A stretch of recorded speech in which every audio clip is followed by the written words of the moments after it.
Welcome to the Ark of God's Covenant, the way to peace, health, and happiness.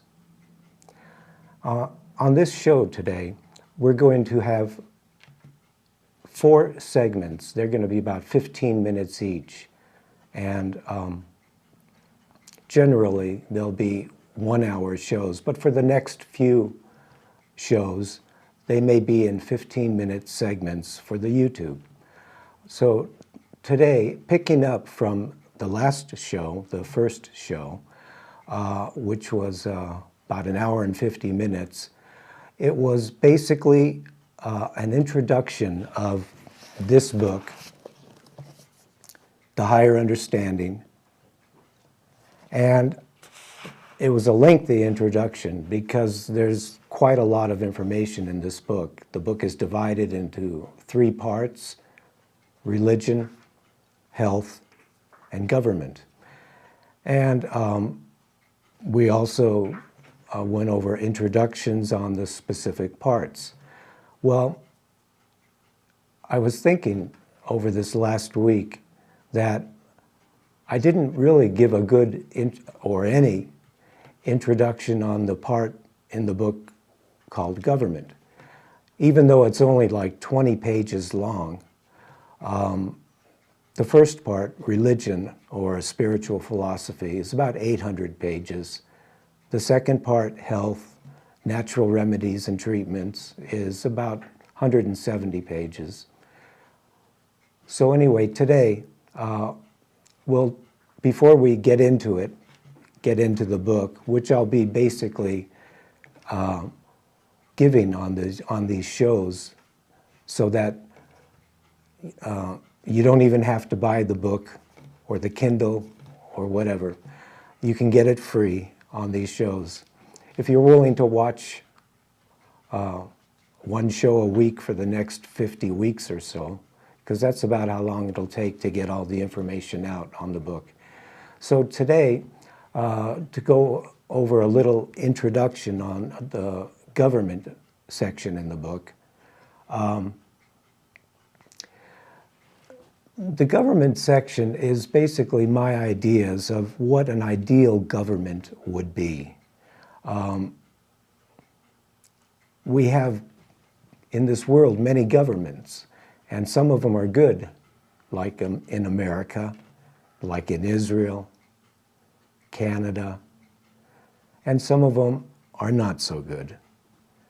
Anyway, even the good ones have serious problems with corruption. And my ideas in this book look beyond all the corruption in all the governments to what an ideal governmental system would and should be. So for the government, to give you an idea of what I'm going to get into later in the shows, for the introduction of the government, this is like a resolution, what our governments need to do. Very important, but it's also like an introduction. So resolution, 2 major events that involved our not abiding to goodness took place prior to the sovereignty of America and Israel. The first was when pilgrims came to the new land on the Mayflower. They were starving to death within 2 months after arriving, and half of their population died before some Indians made the remaining half an offer. And these pilgrims were Christians. The Indians promised to teach the pilgrims how to grow food on the sandy coastline where they were having no luck, if in return the Pilgrims agreed to eliminate a rivaling Indian tribe. The Pilgrims accepted the offer, and in the middle of the night, snuck into the rival Indian camp and murdered a couple dozen men, women, and children. The other event was when the Jews were returning to the Holy Land. Many European Jews had managed to escape Hitler's insanity. But before reaching the land then known as Palestine, they were held in a British detention camp on Cyprus, only to be shipped back to their native soil and certain death. Many Jews that were already in Palestine had been imprisoned, and they devised ingenious ways of making bombs while incarcerated.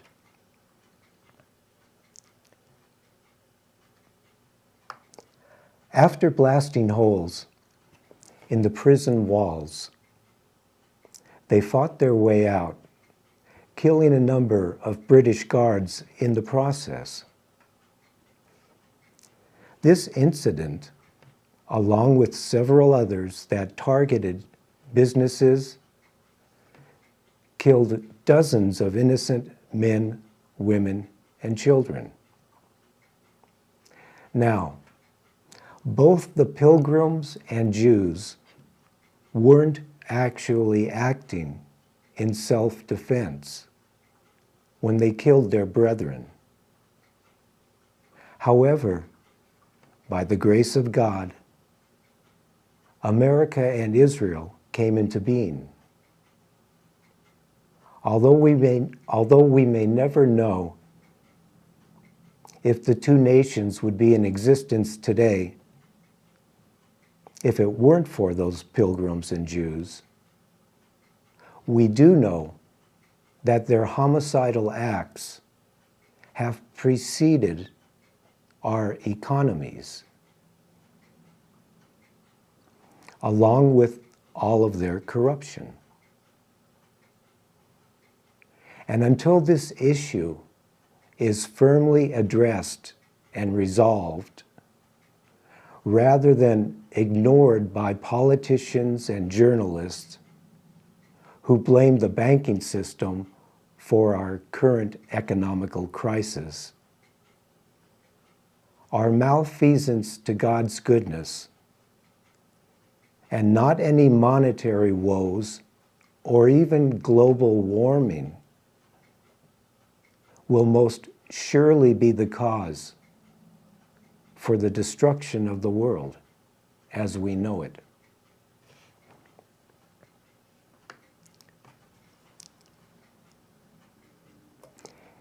In all probability, many nations will survive the coming events that appear to be culminating for a combined hit in the near future. The only question is how bad it'll be. And just as America and Israel are two of the world's greatest nations that have been blessed by God, they'll likely play significant roles in creating the New World Order. With the extent of collateral damage directly related to the degree that they've manifested goodness, as well as to the degree that they haven't resolved their malfeasance to goodness. Hence, depending on how the powers that be manifest goodness, the new order, perhaps by an act of God, may suddenly come to an abrupt end soon after its inception. Let's pray they see the light beforehand. Okay, that's for the introduction of the government section. Now, we're going to continue with the book. We're going to start with the book, and on these shows, I'm going to divide them basically into like an hour show will be approximately 45 minutes on the philosophy, and then 15 minutes on the natural health book. And so to continue, to start with the philosophy, we'll get there in a minute. Okay, there we are. Okay, so as for the philosophy and the higher understanding, starts out, first chapter, beginnings, spiritual purposes. Our present civilization has spanned a period of around 10,000 years. Yet there are pictorial designs in caves, on mountains, and below sea level, tens of thousands of years old. There are also man-made tools over 1 million years old, along with fossil remains of large mammals dating back hundreds of millions of years. Samples of ice taken from depths of 2 miles in the North and South Poles have shown that, through a detailed analysis of the different layers of packed ice, our planet has gone through 6 previous periods, interglacial eras separating the ice ages. And as each interglacial era has lasted around 40,000 years, the last major ice age has been in a slow recession for over 200 million years. It's estimated that Earth is around 5 billion years old. For the most part, ice and snow have made the planet uninhabitable for most known life forms.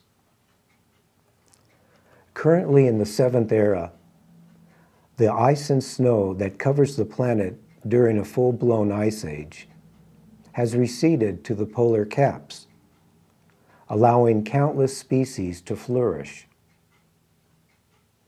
And a few highly gifted visionaries have channeled that our current era will be the last one, after which there won't be any more stories written about man, life, and God. Today, scientists think that the planet will eventually burn out, which is metaphorically similar to how 6 or 7 consecutive harvests deplete a farmer's field.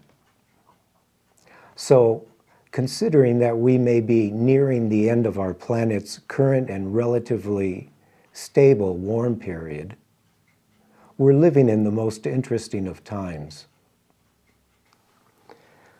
By looking at documents and records worldwide, with their recurring patterns of peace and war, enlightened and unenlightened seasons, combined with accounts of past civilizations like Atlantis, which lies at the bottom of the ocean, covering an area from Florida to the Mediterranean Sea, and Lemuria, which many believe was once a huge landmass in the Pacific Ocean that encompassed the Hawaiian Islands, one cannot help but think that there's more to life than one-celled creatures crawling out of the sea to eventually become man. Okay, we're going to take a little break now. This is the end of the first segment of the second show. We'll be back in a minute. Okay, picking up on segment 2 of the second show.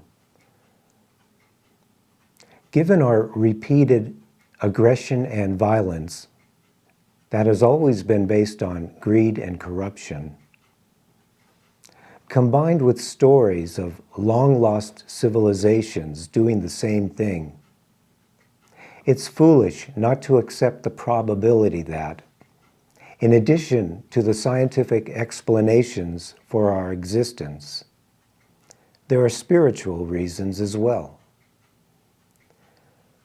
The spiritual reasons are that life is a learning experience, a test, a show, as in an arena, and something that was, is, and will be written by God. When combined to form a comprehensive picture, the spiritual reasons indicate what makes the most sense pertaining to what is. And each of the reasons needs to be evaluated with psychospiritual concepts in order to develop a solid foundation for peace, health, and harmony. Life is a learning experience. We've come into being by the creation of God and the incarnation of our souls. Our responsibility, both individually and collectively, is to learn about the things in and related to our lives that need improvement. We need to manifest the beautiful and positive characteristics given to us at birth through reincarnation and hereditarily through years of bodily occupation. We also need to overcome the negative and unattractive aspects in our lives that are the most difficult to perceive. In other words, although our positive qualities are relatively easy to see, we need to understand the difficulties that will be encountered once our eyes are opened. Becoming aware of our necessary learning experiences is the first step to make and is essential to enlightenment and salvation. We've been born with incarnated souls that contain certain characteristics and qualities that determine our state of being. That is, where we will be born, who our parents will be, and what our religious and economical upbringing will be. The underlying purpose is to prearrange an environment with both good and bad qualities that need to be sorted out and resolved. For example, some people are born with a low resistance to disease, poor eyesight, and poverty-stricken parents in a country where freedom is virtually non-existent.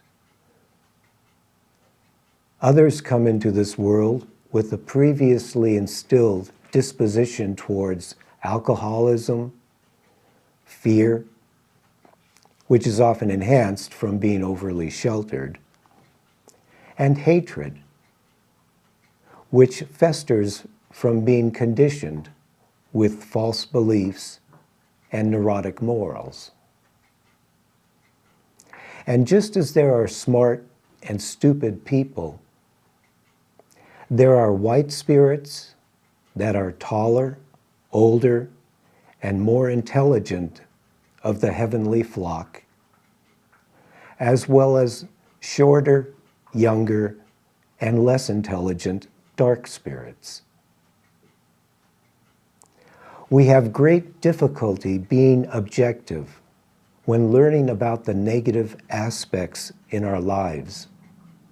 Consequently, teachers need to help people understand that it's important not to be afraid or intimidated to say something harsh or negative to another person, be it a friend, stranger, family member, or acquaintance. we need to learn about our negative qualities and characteristics, especially since our minds are extremely adroit in concealing our shortcomings with primitively ingrained reasoning that self-deceivingly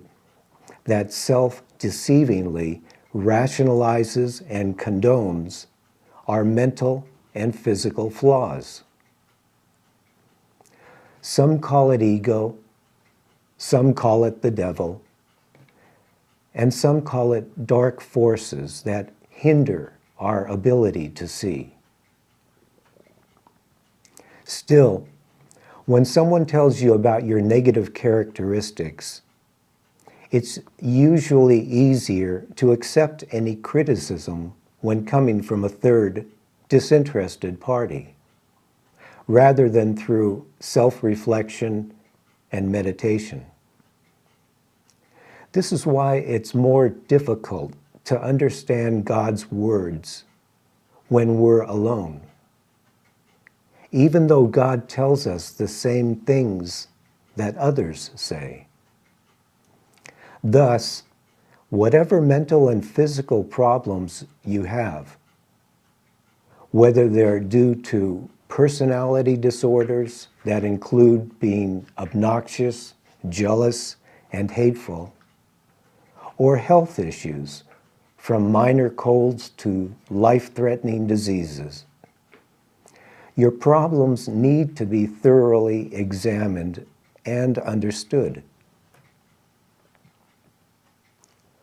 Our mental and physical problems that are induced from the world in which we live, such as with high stress, poor diets, and other negative states that cause feelings of unhappiness, need to be openly and unconditionally acknowledged and analyzed.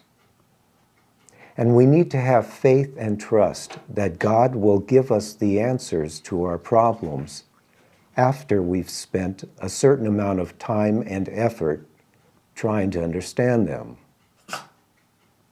Hence, working on becoming humble and patient while strengthening our trust and faith, which is known as molding the metal, are four of the most important endeavors to make in life. Life is a test. Through reincarnation, we've been born into a rather adverse set of conditions. Many people say that God is love, that everything is beautiful, and that positive thinking, which is a basic metaphysical teaching originating from Eastern philosophy, means to acknowledge only the good and desirable thoughts while ignoring those that are negative and upsetting. However, this truth definitely needs to be part of our teachings, but it's been grossly misinterpreted to the point where many people believe that by simply focusing on and surrendering to their particular interpretation of God, while remaining closed-minded and blind to anything that's interpreted as negative, they'll find salvation and enlightenment. Unfortunately, life isn't so simple. Even churchgoers who have no doubt about their ministers' flowery promises donate weekly sums of money for protection and salvation, only to eventually realize that they've missed the boat and no longer believe in anything. And to lend insult to injury, these people end up being afraid of meeting God because of never having addressed and resolved their inherited and ingrained unworthiness. This all too common state leads to feelings of desolate emptiness, and only after their souls ascend to heaven do they understand how little spiritual progress was actually made while in their earthly bodies. The tests we face change from time to time, from one successful completion or incomplete failure to another. Though diverse in form and varying from one person to the next, our tests apply to our particular mental and physical strengths and weaknesses. That is, we receive challenges to our minds and bodies in areas where we are weak yet capable of improving. And the tests usually necessitate using a combination of our mental and physical abilities. For example, when undergoing mental tests that involve figuring out and overcoming confusing problems that have been bothersome for many years, certain physical actions may also need to be performed. Alternatively, our primary tests may involve the physical body, while secondary testing concerning the mind is concurrently intertwined. The complexity of being tested mentally and physically is a well-concealed process that has caught many people unaware. Collective tests are yet another type of testing that involves groups of people, societies, races, religions, etc., and extends to the human race as a whole. And whether spirits, aliens, humans, or a combination thereof conduct the testing, our willingness to do well and pass has a positive influence on our lives, as well as on other people in the specific group and on the human species as a whole. However, since we don't know anything for sure, without any doubt whatsoever, it's smart to remember that ours is not to blindly reason why. Ours is to try to do good before we die. The most logical conclusion is that we should try and live up to God's goodness and evolve accordingly. We've advanced to the 21st century from being cave dwellers to space travelers. While our technological advancements have progressed to extraordinary heights, unfortunately, we're still burdened with greed, hatred, and jealousy, and accordingly are controlled by corrupt governments, false religions, and incompetent doctors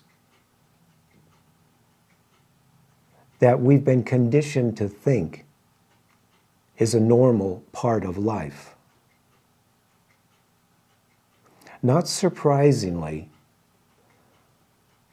the authorities throughout the world ardently state that it's man's nature to be hostile.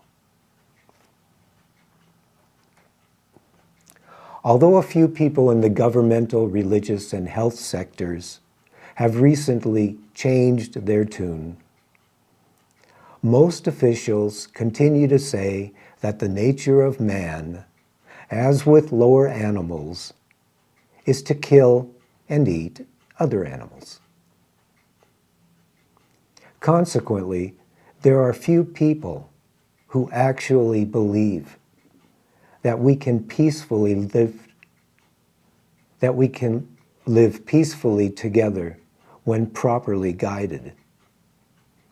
In addition to having been incarnated with souls and placed on this planet to be tested in the course of evolution, our souls, which give life to our bodies, may possibly have a positive or negative effect on our spiritual home in heaven, depending upon the actions that we manifest while in our earthly bodies.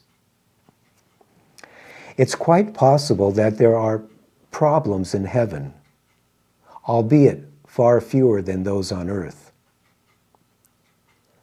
Psychics have seen this to be true, and religious writings from ancient documents concur on the point of heavenly conflict, whereby God's goodness eventually wins.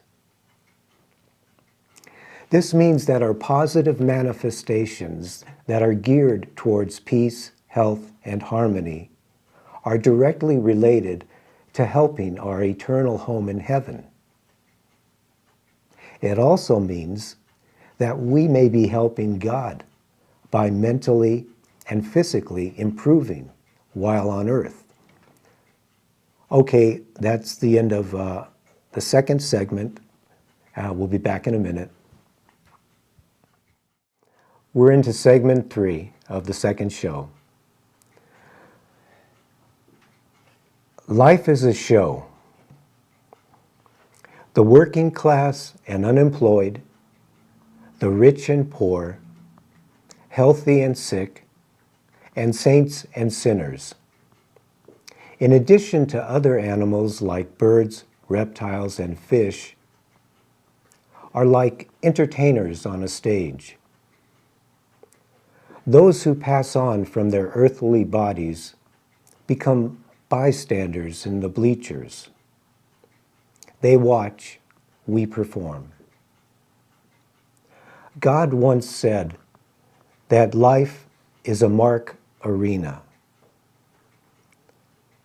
a showground to perform in while trying not to sin. The word sin having originated from olden days of bows and arrows, when missing the mark of the target was said to be a sin. The best we can do in life is to go through it with a minimal amount of sinning, while concurrently improving our minds and bodies according to God's goodness, rather than to our neurotic conditioning of what's right and wrong. Indeed, it's a tall order, but one from above, whereby we can receive protection and guidance beyond our wildest dreams, such as the kind stated in parables for those who continually strive for enlightenment and salvation.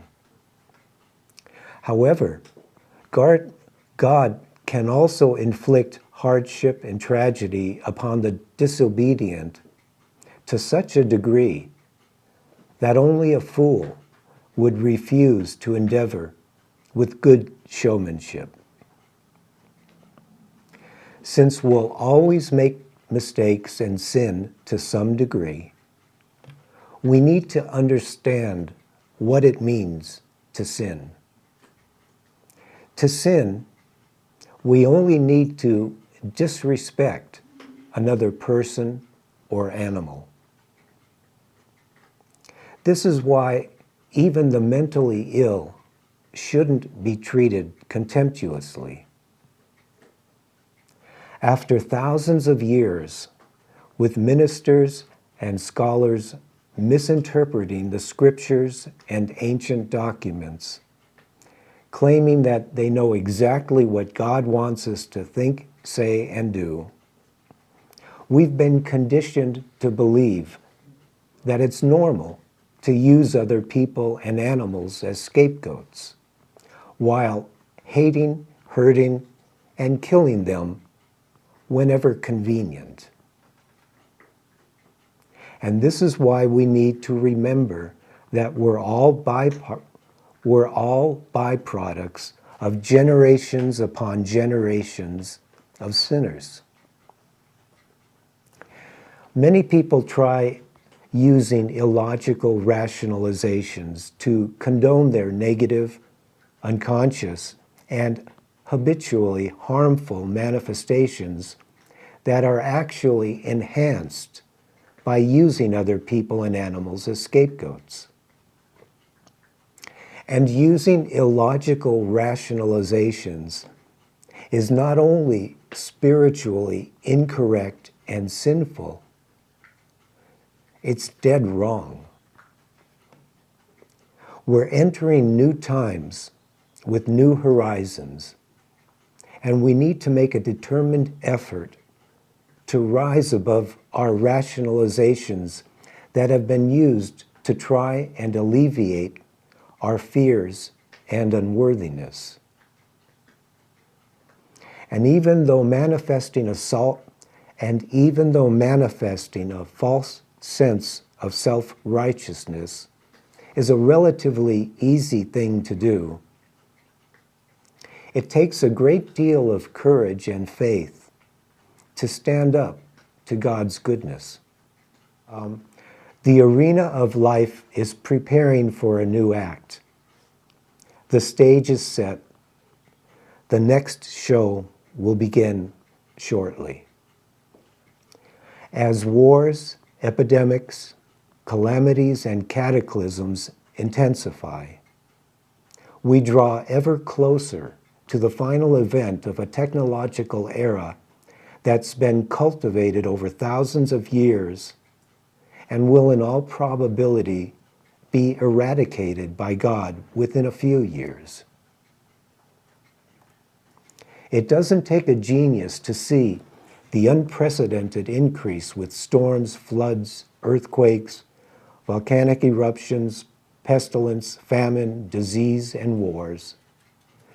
But it does take a fool to ignore these emergency warnings that God has so graciously given to us to prepare and better ourselves, while thereby lessening the devastating and destructive effects. Many people say that everything is fine and that our economical and environmental problems are normal conditions that periodically come and go, and that there's nothing to worry about because it's just a passing thing. However, whether their intention to mislead us or not is questionable, their foolishness is certain. After the prophesied changes take place following the disasters taking their toll, there's going to be a new show in town. And it's going to be based on spiritualism first and materialism second.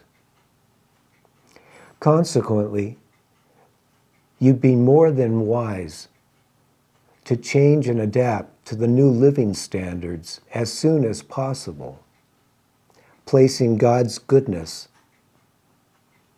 above all forms of materialism. Life is written by God. Although it's often referred to as the book of life, our pre-planned destinies didn't just mysteriously come into existence by crawling out of the sea. For that matter, those who were truly gifted with foresight and have the uncanny ability to accurately predict future events were either given the gift at birth, before birth, or both before and during the blessed event. And largely because of our religions, in that they've been more than a little misleading with lies and misinterpretations.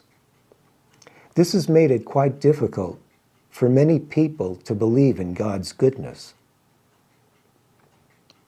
Many self-proclaimed prophets have recently come into the picture, claiming to possess the extraordinary gift of foresight, when at best their alleged gift is the normal amount of insight given to everyone at birth. Consequently, with so much deceit in the world regarding spiritual and scientific matters, it's easy to forget that God is the writer and teacher, founder and friend. And it's still not too late to remember that by surrendering to God's goodness, you'll be giving yourself and your loved ones the best chance to obtain the most beneficial results. The sincere acknowledgement of God's goodness is reverence of the highest kind. Beginning with the love, respect, and appreciation that we owe God, there is a solid foundation to build upon, whereby we can then love, respect, and appreciate other people and animals. For example, if your mother or father paints pictures of landscapes, some of the pictures may be very beautiful, while others downright ugly. And even though you may like some of the pictures better than the others, you have a deep affection for them all. When we emerge from the forest of false religions and corrupt governments, this is what we remember and see. Is it any wonder why we first need to experience severe tragedy before obtaining the ability to live in peace and harmony? According to prophecy, our eyes will soon be opened, and there will be a number of people who find themselves outside of the forest, free from its obstruction to vision. Of course, there may not be much left of society, but the upside is that a true spiritual beginning may emerge, one that's free of all the lies and corruption that's currently destroying our world.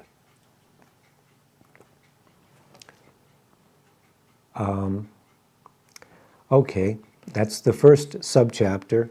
The second subchapter of chapter 1 is survival intentions. So, survival intentions. The exact beginning of our human existence is a controversial matter, one that's been debated by science and religion for centuries. Whether it was around 10,000 years ago with written records, or 30,000 years ago with visual images carved on rocks, or 1,000,000 years ago with fossilized tools made by man-like creatures, we've evolved from primitive roots. As our minds developed, so did our conscientious intelligence. And we learned early on that the states of fear, security, and organization are best manifested with awareness. Having somewhat acquired the ability to reason, and leading the way over other animals that were also subject to the supreme forces of nature, we carried a deep feeling within, a recollection of God as our creator. Special attention was given to others that gave us protection, as well as to those that caused harm. With a growing intelligence to better determine safe and unsafe conditions, we formulated spiritual and materialistic concepts that were incorporated into our lives. Of course, since our evolutionary journey had just begun, our concepts for survival were in their earliest stages. We, our primate ancestors, had fears. There were many other creatures much bigger and stronger than us that could tear us to shreds and oftentimes devoured our family members.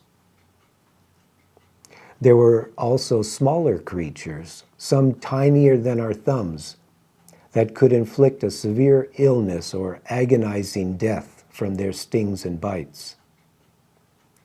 Then there were the most serious of dangers that came from the sky above and the ground below. Added up, with each step taken, it was uncertain whether we were coming or going. This gave rise to immense fear, as the pain and suffering that usually followed a serious illness was too frightening to even think about. After countless sacrificial lessons with our fellow comrades and creatures, we slowly began to see similar behavioral patterns that were always manifested. Although it didn't guarantee protection in avoiding all dangerous situations, our increased awareness helped reduce the number of casualties. Heed was given to potentially lethal conditions, while consideration was given to those that were less severe. And since the most threatening of possibilities didn't come from any creature, combined with our distant memories of God's vastness, we gave special attention to the forces of nature. Through one hardship after another, our minds made a significant leap. The honeymoon of man's unconsciousness was over, and religious reverence was born. Ever so slowly, through fear, then the denial of it after a successful undertaking, and then acknowledging it when later defeated in a different situation, we gradually stood on our feet and looked up to God. But this has been a very slow process. And even today, many people wrongly interpret the culprit to be solely from their own making, even though their religious reverence has had the positive effect of stimulating a degree of awareness and faith. But what does this mean? Is it our destiny to remain forever blind? People who work in the governmental, religious, and health fields commonly state that we have an inherent nature to sin. And in the majority of cases, which is actually due to low intelligence levels, these people often lack awareness and faith in God's goodness. However, learning about goodness isn't an easy thing to do because it requires a great deal of courage. This partly explains why even highly schooled beings, such as politicians, ministers, and doctors, have great difficulty adhering to goodness, and instead spend the majority of their lives nurturing various forms of materialism.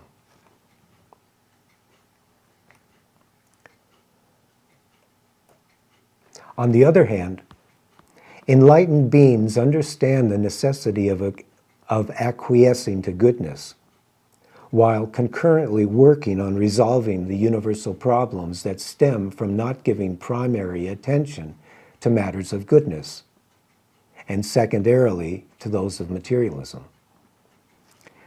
To wit, these matters have a direct effect upon our survival.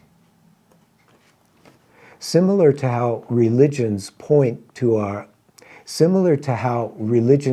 out spiritual truisms, enlightened beings focus on the prioritization of God's goodness over all forms of materialism.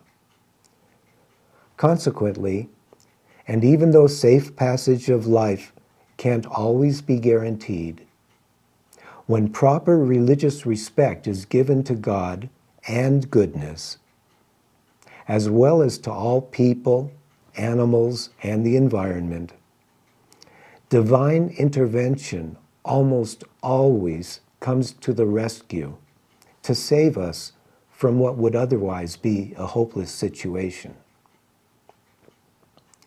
There are those who have distinguished this as the middle path, the way to enlightenment and salvation, with the spiritual merits of goodness, love, and happiness on one side, and our earthly concerns with materialism, money, and possessions on the other side.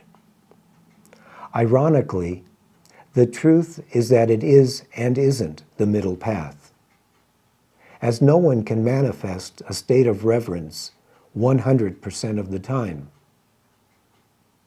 Still, even with our less than perfect efforts to follow the middle path, we need to remember that our good and true intentions are on the right side. That is, spiritual first, materialistic second. We, our tree climbing cousins, needed security. It was quite tiring to constantly be on guard for a sudden mishap that could be hazardous or fatal. Yet it was also so relaxing and tranquil at times, of course never lasting long enough, that having a secure habitat was more than a yearning. It was an emotional need as well. And since our intelligence level had recently emerged from the trees, we only performed the basic mental and physical safeguards that enhanced our security.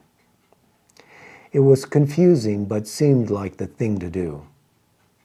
We made many improvements, like standing motionless when confronted with deadly animals, or by not becoming hysterical when a neighboring tribe took a few of our bananas. We also learned that certain locations were more conducive to a safe night's sleep, as well as better for daytime food gathering. And this is how, with repeated experiences impressed upon our memories, we forged ahead. Still, although we learned to act and behave better, little time was spent pondering the psychological and spiritual reasons why certain actions produced better results. After more than 100 generations, our repeated experiences stimulated our compassion, along with wiser decisions where to live. And still, we continued to use only a small amount of our potential. Aggression and violence, two barbaric states that are actually based on greed, hatred, and jealousy, and which in turn are based on fear and unworthiness, continued to be a serious problem. We were jealous and suspicious of others who had more security than us, and hatred and dishonesty were the frequent results. We then acquired the dismal belief that this behavior is normal, especially as it was so frequently performed by our tribal leaders. Nevertheless, our recurring blissful thoughts endured as we experienced the beautiful feelings that were the direct result of our acceptance, compassion, and love for others, contrary to our current teachings. Even today, as the world's population has surpassed even today, as the world's population has surpassed 7 billion, truly gifted visionaries who express higher understandings of security are often mocked and laughed at, as their perceptions are discredited so as not to rock the boats built on corruption.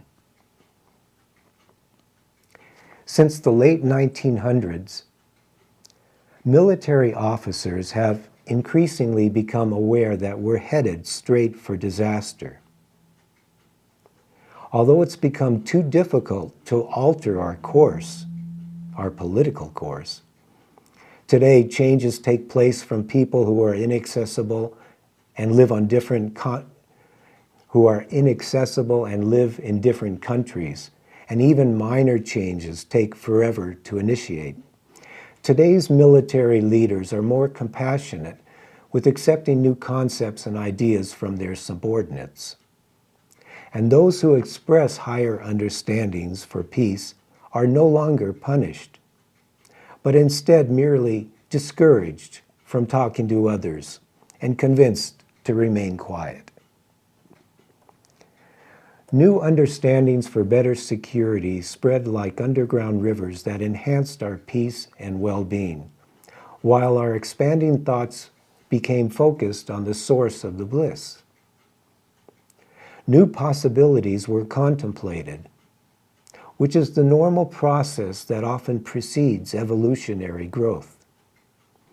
And as our murmuring thoughts for peace and well-being were contagious, they eventually crystallized with views that could no longer be stifled. This is why it's been necessary to periodically update our governmental, religious, and health systems, occasionally completely restructuring them. This concludes segment 3 of the second show. We'll be back in a minute with segment 4 on health. Hi, we're into the 4th segment of the second show, and now we're going to talk a little about health, which is part 2 in the higher understanding.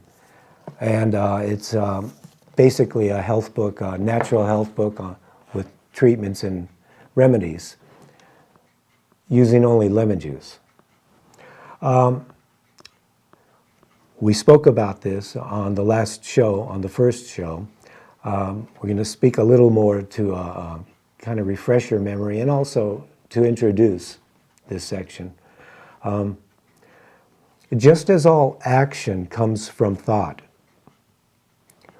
we should first learn to heal the mind before healing the body. However, in many ways, healing the body is easier and more important than healing the mind. Because when we're in poor health, our ability to think clearly is detrimentally affected. Consequently, the degree that we're capable of understanding new concepts is directly related to our physical health. And since the degree that we lack good health is directly related to our ability to perform the treatments that are essential in overcoming any illnesses, it would be wise and prudent to give the philosophy in part 1 of the book your foremost attention. It's similar to the 2 most precious gifts that God has given us. That is, although both goodness and materialism are important to nurture, goodness should almost always be placed above any form of materialism. And so it is with religion and health. When our concepts of life and God are wrong, it's more difficult to find the time and energy to do what's necessary for our health. This is also true when our health, usually by chance or luck, improves after learning new, albeit incorrect, understandings of life and God. Hence, the philosophy in part 1 is, in many ways, a precursor to the natural treatments and remedies contained herein. Okay, so continuing now with health. Okay, Chapter 1, Understanding Nature's Best. One treatment is a cleansing and healing process that you may never have imagined doing. Another treatment, there's one thing I wanted to mention after that little introduction again on the health section, and that is disclaimer. The following treatments and remedies are my own opinion how to cure illnesses and disease with the use of lemon juice. Before using the treatments, you may first want to check with a physician whose practice is in holistic medicine. If you have an illness that normally lasts more than a few days and you go to a doctor, lemon juice treatments should be used. If not, the medication that the doctors use should work as good or better than lemon juice without any harmful side effects. Okay, so now we're going to start the health section. Understanding nature's best. One treatment is a cleansing and healing process that you may never have imagined doing. Another treatment is one of the oldest procedures combined with one of the newest ingredients. The treatments come from personal experiences that started around 50 years ago. From age 10, it was common for me to get 1 or 2 severe ear infections and sore throats every year. My ear and throat problems were always controlled with antibiotics like penicillin and ampicillin, and they were always the type of viral infections common to people all over the world. The first clue to curing these problems came when I was around 16 years old. A friend of mine had just recovered from a pneumonia-type flu that he had for a couple of weeks. When I was visiting him at his home, he told me that he spit up about a half gallon of phlegm. I thought that this was really disgusting, but I also felt that there was something good about what he had done.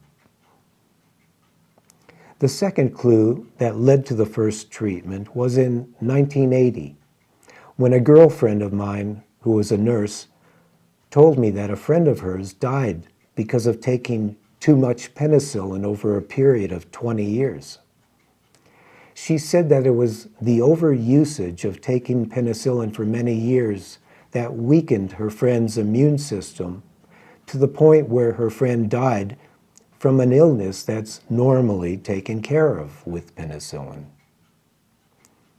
This information caused an uneasy feeling in me because for the previous 20 years I had been taking the antibiotic 2 to 3 times a year for a week or two each time. A couple years after my girlfriend's warning, while lying down and watching television one evening, I felt a sore throat coming on with a scratchy, irritating feeling, just like it had done many times before. One characteristic that my sore throats always had in common was that they were severely painful and often became acute. As I was thinking about going to the doctor the next day, I noticed that there was more saliva, mucus, in my mouth than usual. The saliva was also thicker than normal. This is when the idea came to me that it might be helpful not to swallow the excessive saliva. For the rest of that evening, I let the saliva accumulate in my mouth by not swallowing, and I spit it out every few minutes in a glass. I did this until I went to sleep. The next morning, after filling up 2 glasses of saliva the previous night, my sore throat was completely gone. I thought that I was just lucky and that maybe the spitting was helpful. However, as this experience was successfully repeated with future throat problems over the next couple years, I became confident that I found a way to control my viral throat infections without the use of antibiotics or painkillers. And this was always accomplished within a day or 2 after getting the sore throat. However, my ear infections continued to be a problem, and they became even more frequent and painful. This very much concerned me, as I feared that the antibiotics might eventually stop working and hurt my immune system. So I kept trying to understand what was causing the infections. The answers that came from doctors from America to Japan that was given to me over the years were that my ear infections were from swimming in pools or in the ocean, from blowing my nose too hard, from changing elevation, and that I just have weak ears. Finally, at the age of 33, a year and a half after my wife died, I left California and moved back to Hawaii. 12 years earlier, I received a degree in psychology from the University of Hawaii, Phi Beta Kappa, in 1 year and 9 months. Returning to Hawaii was like coming home. But within the first year, I started getting ear infections every couple of months. Each infection took a week or 2 to go away, with 7 to 10 days of taking a strong antibiotic of the penicillin family, and 3 to 5 days of strong painkillers every 3 hours. It got so bad that I was afraid to shower, because the showers also seemed to be triggering my ear infections. Then, one of my ear infections didn't go away. Even after 3 weeks of taking ampicillin 500. After those 3 weeks, the infection moved from my left ear to my right ear. It seemed like the virus was dodging the antibiotics.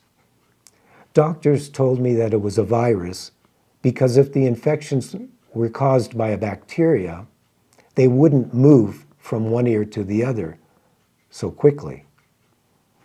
So after 6 weeks of antibiotics and the infection still not gone, I felt certain that the end of my rope was near.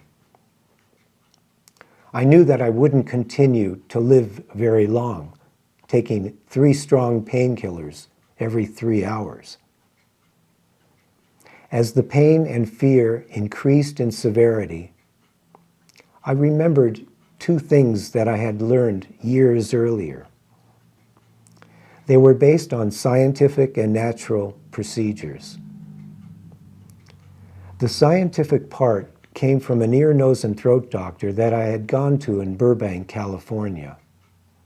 He was compassionate with my ongoing problem that he called otitis media, inflammation of the middle ear, and suggested that I get some neosynephrine at the drugstore and insert a few drops on in the nostril on the same side as the infected ear. He then instructed me to tilt my head back and to the side of the infected ear as I insert the drops, and to move my jaw in a circular motion in order to get the medicine in the eustachian tube. This technique seemed to be somewhat helpful, but it didn't eliminate the infection. However, combined with what I read in Back to Eden by Jethro Klaus, the procedure of fighting the infection in a new way came to my mind.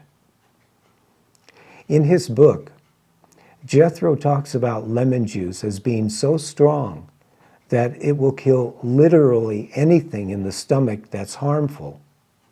His book was given to me by a former girlfriend, a very spiritual woman who guided me into many mental and physical understandings. Once, while going through different parts of Jethro's book, I was hit by a sort of light that came out of the book. And the page that I was reading at the time was about the many wonders and extraordinary strength of lemon juice. The light wasn't actually a light, but the power that emanated from the words jolted me like a burst of energy. It was spiritually moving. Years later, the above two experiences came to my mind when that bad ear infection in Hawaii wouldn't go away. That is, the idea came to me to use lemon juice in the nasal passages.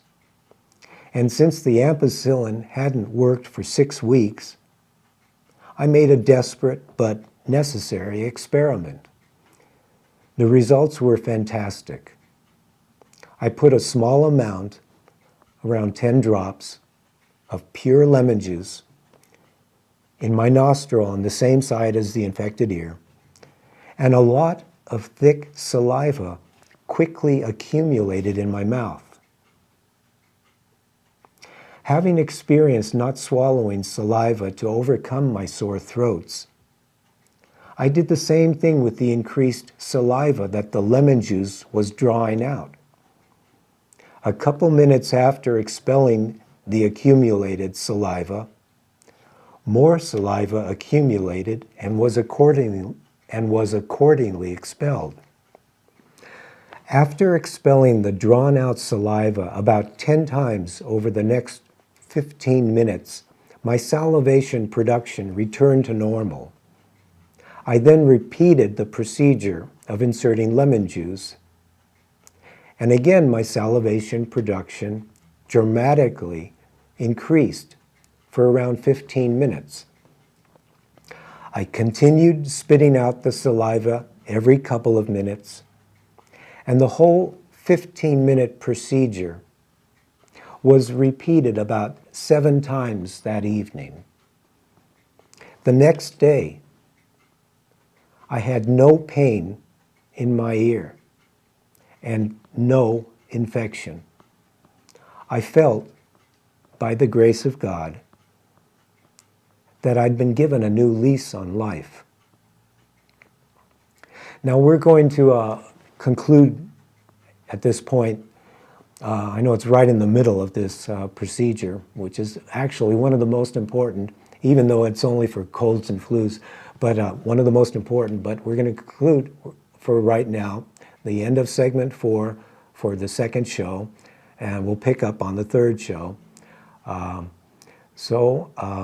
I do want to mention that